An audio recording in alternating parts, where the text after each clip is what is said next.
morning to you and welcome back to today's JRPG weekly update. I am SuperDerek and I've got some news to talk about today for you guys. But before we get to that, I'd like to talk about today's sponsor, which is me and my Twitch channel over on twitch.tv/SuperDerekRPGs. And somehow if you've been watching my channel for a while and aren't already familiar with my Twitch channel at twitch.tv/SuperDerekRPGs, that's where I livestream my entire playthroughs before I review them here on YouTube. Plus, it's the most casual way that I get to hang out with you, my viewers. I stream Monday, Wednesday, and Friday at 6 p.m. Central, and every other weekend we throw this party stream I call the Jukebox Hero Challenge, where I play 3 classic RPGs at the same time, and viewers get to change the game from moment to moment using custom code that I hobbled together myself, so you won't likely see anything like this anywhere else on Twitch. Head over to twitch.tv/SuperDerekRPGs and follow me there to get notified of when I go live, and I'll see you there tonight as I dive deeper into the final chapter of Trails in the Sky, second chapter. So we got some new games and ports announced this week, some pretty interesting ones. Most anticipated is Moon, the anti-RPG. That finally got a release date announced. We've been teased about this for a while, but then it kind of went silent for, it feels like it's been about a year now. But anyway, it's coming to the Nintendo Switch via the eShop on August 27th of this year. And also we're going to be getting a physical edition that's planned to release in October, on the October 15th of this year, if you wanted to get that for your game collection. Now, Moon is originally a game that was launched in Japan only on the PlayStation 1. It's a very kind of interesting, kind of charming take on the RPG genre. And really, if you want to know more about this game and why this is such awesome news, be sure you check out this video up over here from DariaPlaysRPGs. She's a super cool friend of mine, and she did a really wonderful video on the subject of Moon, and I can't recommend you check that out enough. Also, we got some news that Disgaea 4 Complete will be coming to PC.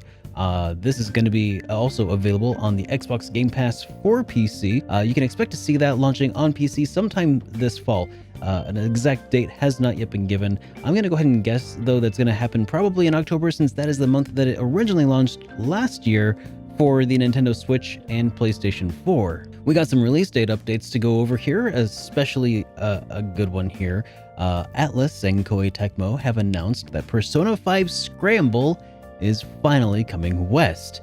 They finally confirmed it. This confirmation came during Koei Tecmo's financials presentation, just happened very recently. It's going to be coming westward to both North America and to Europe, and it's headed to the PlayStation 4 and the Nintendo Switch. However, still no actual launch window has been given. At least we know that it's coming to the West. I mean, I kind of have always been operating under the assumption that it would be coming to the West because Persona historically just does better in the United States than it does in Japan, so to make this game wouldn't make any sense for it to be Japan exclusive, since the bulk of the fans are here in the West, right? But hey, it's good to know because you never know until you know. And now we know. Also, Phantasy Star Online 2 is going to be coming to Steam here on August 5th. Just around the corner, the release will support crossplay and cross-progress with other platforms. So if you've been playing on Xbox One up to this point and want to jump over to play on PC, well, this is your opportunity to do so. And as an extension of that, Phantasy Star Online 2 New Genesis, which we talked a little bit about last week, where it's going to be kind of revamping a lot of the systems and stuff, that's also going to be making its way over to PC as well. Now, Labyrinth of Galeria, Coven of Dusk, got a new release date in Japan, still just Japan. Originally was scheduled for summer of last year in Japan, but there were multiple delays, and now it's expected to launch in Japan on November 26th of this year.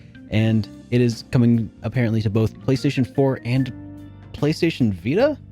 Still? I didn't think they were still making Vita games, but maybe they are in Japan. I don't know, but no word on an English release at this point.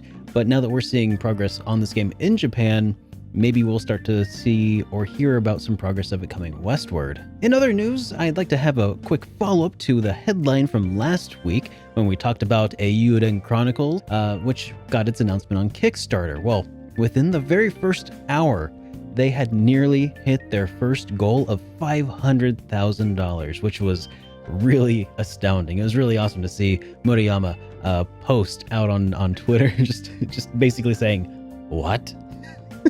It just makes me feel good because you know that had to feel really good for him to have the first goal already hit just with a snap of a finger basically. And well, they ended up it was so busy that it actually crashed Kickstarter for a short while, which is kind of unfortunate because maybe that kind of ruined some of their upward momentum, maybe, I don't know. But it did at least get them an extra day on Kickstarter. I guess Kickstarter is like, okay, we'll go ahead and give you an extra day, so there's that.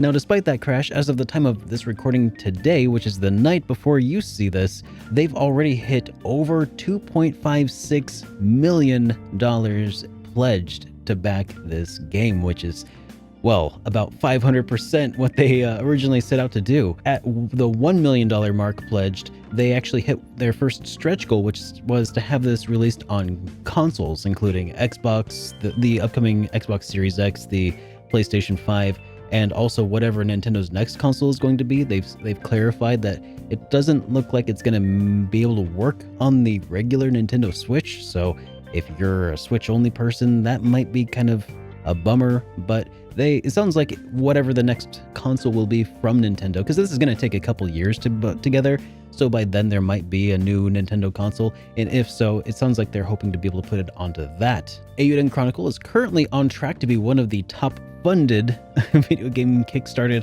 of all time, and their upcoming stretch goals that they are just on the verge of are a full orchestra.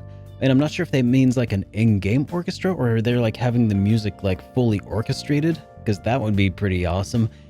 Party conversations, and then something that they called the Pretty Soldier, whatever that might be. It's not really known at this time once they hit the 2.75 million mark.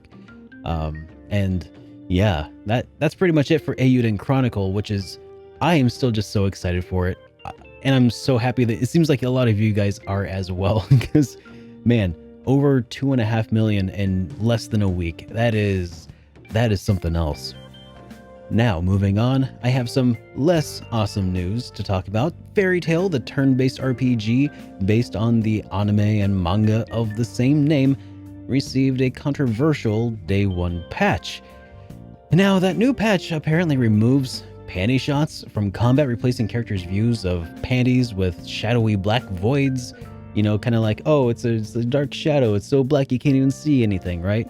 Now, in addition to this being kind of needless and weird, especially considering various costumes available within the game are literally just bikinis that the girls wear the entire time.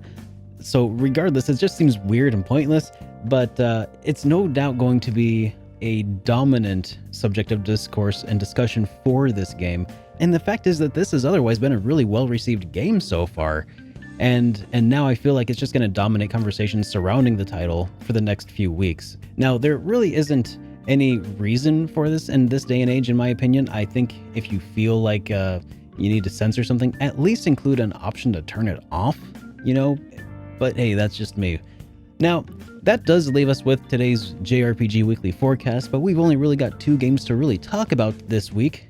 So we'll go ahead and start with Steam Tactics, which is a turn-based strategy game by a developer named Sometimes You, and it's going to be arriving on the Xbox One and Nintendo Switch here on the 5th, alongside of Phantasy Star Online 2, which is coming to Steam. Now, following that, we'll see Alphadia Genesis, which is a turn-based RPG by Kemco. It's already out on like the Wii U and iOS. Well, now it's also making its way to Nintendo Switch and Xbox One as well.